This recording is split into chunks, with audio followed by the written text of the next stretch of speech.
Iris, about today's lunchbox, what the heck is this? It's just leftovers from yesterday and the same stuff as this morning's breakfast. Why didn't you prepare anything for the lunchbox? I haven't seen such a poor lunchbox in a long time. You don't have to say it like that, you know? Managing the household budget is tough. We can't afford to be extravagant.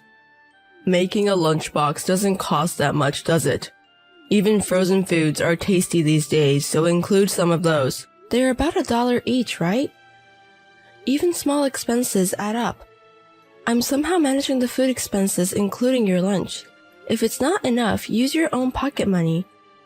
Why should I have to supplement our food expenses with my pocket money? I hate to say this, but Alan, your take-home pay is $1,500. And we're living on that, you know? You do realize our budget is pretty tight, right? No, I don't get it. Aren't you just bad with money?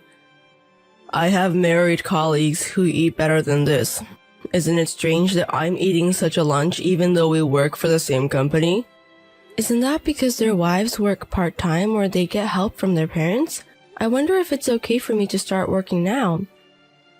Even if it's not full-time, I think I can handle a part-time job. Is it okay if I say something to your mom? That's why I want you to be on my side, Alan. I understand that your mom opposes me working, but we can't go on like this. Who's going to take care of my mom's shopping and doctor's appointments? My mom lives alone. Iris, her daughter-in-law, should be able to handle that. Even if I get a part-time job, I can still do pick-up and drop-off. My mom tends to contact us suddenly. I want you to be ready to act immediately. Can't you ask her to wait a bit?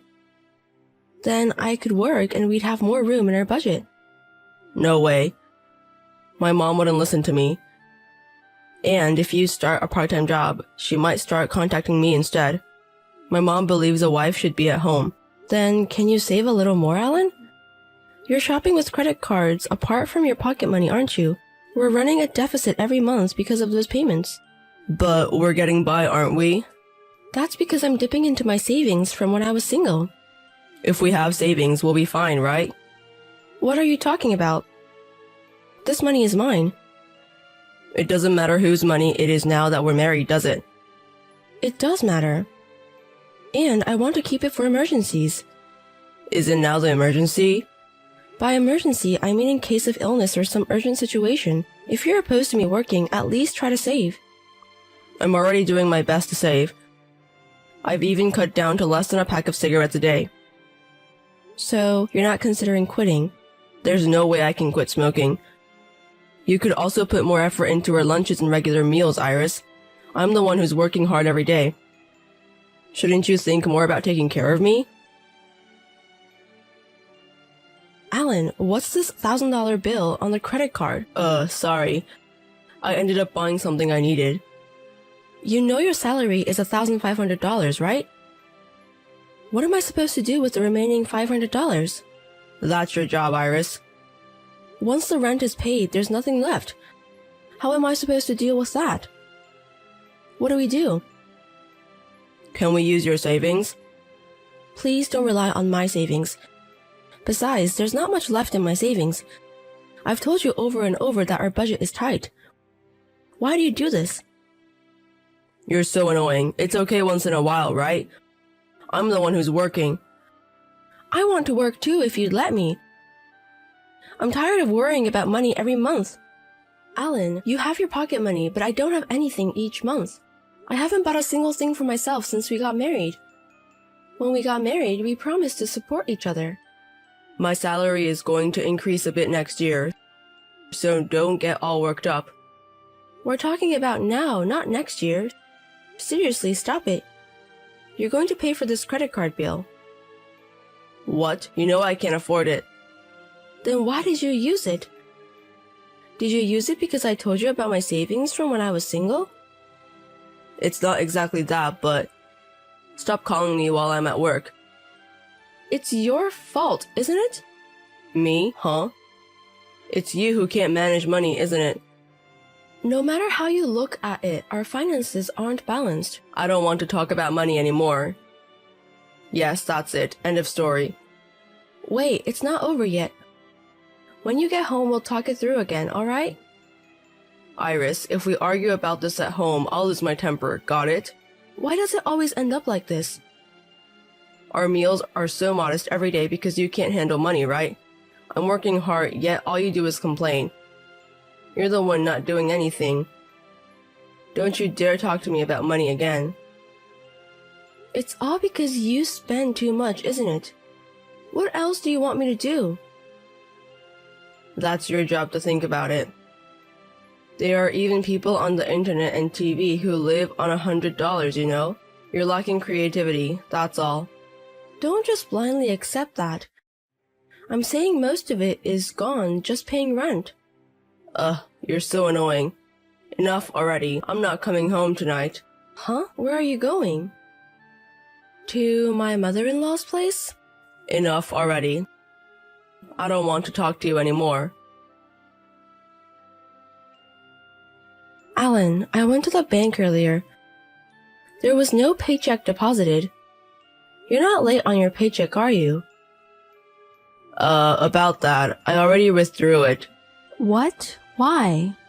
Were you planning to hand it to me later? No, not that. I stopped putting money in for living expenses for a while. What? What do you mean? So, about our monthly living expenses, I'm not going to give you any for a while starting this month. Huh? What are you saying? How am I supposed to live without money? Can't you manage with your savings? You're seriously saying that? I told you my savings are running low, didn't I? But you still have some, right? Even last time's credit card bill somehow worked out. You keep saving, save when you have money. I'll be in trouble with the paycheck. Are you doing this because we had a fight? You're cheeky for a parasite. You should be more grateful to me. You've been thinking of me as a parasite? That's right. You're jobless and just eating, right? Isn't the word parasite a perfect fit? I've been doing house chores and going to your mother-in-law's house. I think I'm doing quite a few things. It's not like I'm not doing anything. So, is that making any money? All you do is things that don't earn a dime, yet you act so high and mighty. I've never acted high and mighty, have I? You were lecturing me. You can't live without me. Don't ever tell me to save money again. It's crazy to corner me financially. It's your fault for not understanding my position. So, what are you going to do? Are you going to kneel and apologize when you get home? I've had enough. What do you mean by enough? I'm sorry. Oh, you're apologizing. Then promise me you'll never go against me again. I'm looking forward to coming home today. Depending on your attitude, I'll think about whether to give you the paycheck. Hey, Iris. Why aren't you home? You didn't even prepare dinner. Did my mother-in-law call you over or something? No, not that. I left the house. Huh? Weren't you supposed to apologize? I've done everything I can. You ran away from home because you can't get living expenses from me. You should just apologize quickly instead of being stubborn. I'm the one earning money, so you're the one who'll suffer, I wonder how long this will last, How will the parasite live, I won't be in trouble, but you're going to have a rough time. You should be worried about yourself. What are you talking about? You're the one who'll be in trouble, right? Why am I having trouble? You can't survive without my paycheck, and you're homeless, right? Your parents are already dead. You don't even have a place to go back to. If that's the case, don't worry. I've already found a job and a place to live. What?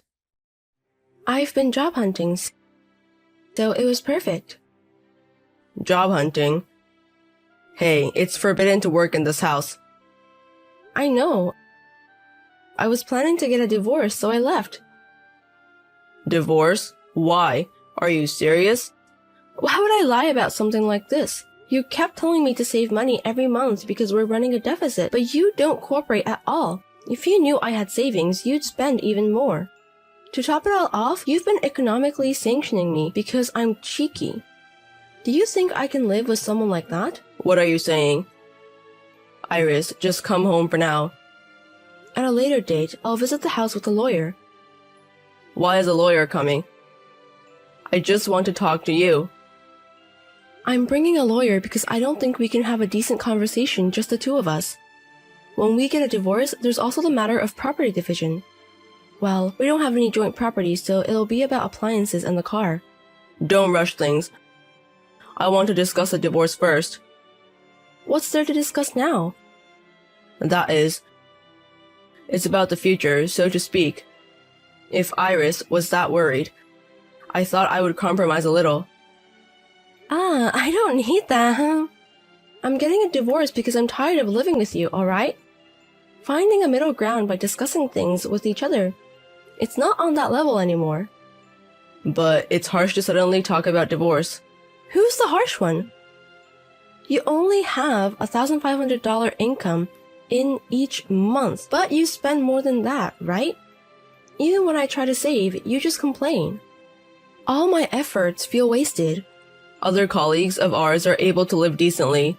I don't want to be the only one living like I'm poor. That's why I've asked to be allowed to work, right? Yet, because my mother-in-law opposes it, you won't even let me get a part-time job. Honestly, you brought this on yourself. Understood. Then go ahead and get a part-time job. I said it's too late. Then what are we supposed to do about Mother? I'm working, I can't take care of her. I don't know. I'll resign as your wife. Marriage was really hard up until now. Every day, like clockwork, Mother would call bossing me around. Even on weekdays, she would call me at work asking where I should take her. Wouldn't it just go back to that lifestyle? After marriage, you dumped everything on me without doing a thing. Is it because you're reluctant to divorce because you don't want to be used by your mother again? No, I've never even thought about divorce. You probably thought I couldn't get a divorce because I don't have parents to go back to, right? That's why you could treat me so poorly, right? No, it's not like that. Didn't you just say that earlier? There's nowhere to go, right? Sorry. Even if you apologize, I won't forgive you anymore. But you apologized to me during the day, right? You said sorry, right? Didn't you feel at least a little bit guilty? I can't take care of you anymore, I'm sorry. That's what I meant. Iris, do you really want a divorce? Because of all the things that have happened? Plus, Alan, you can do as you please without me, right? No more nagging lectures from me, right? No, I'm bad at managing money.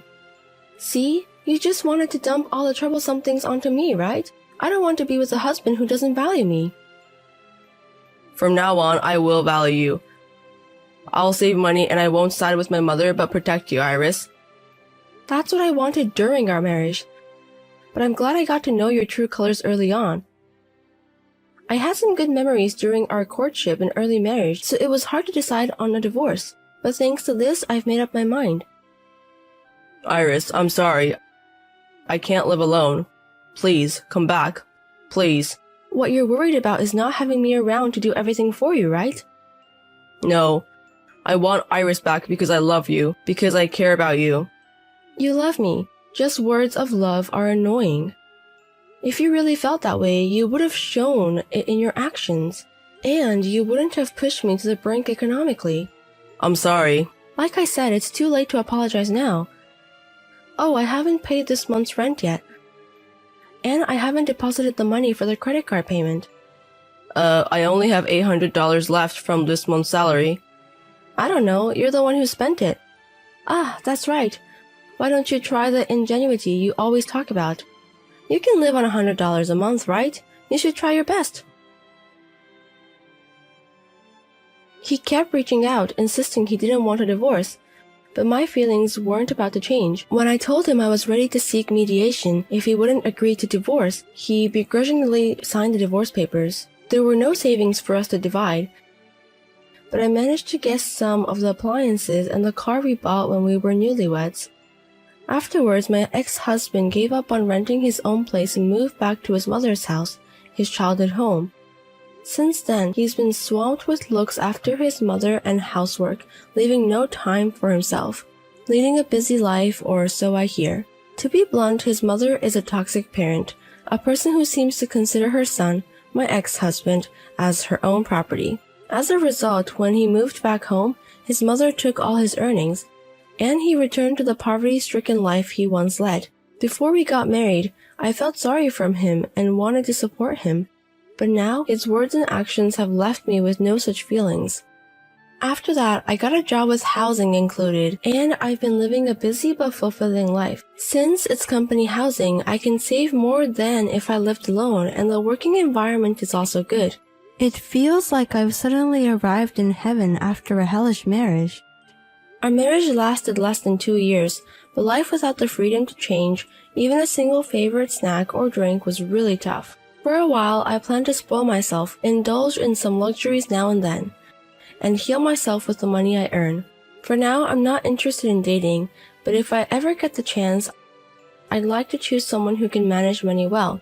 Money isn't everything, but the way you use it can change your life. To that end, I want to learn more about financial literacy and start building a solid foundation for my life once again.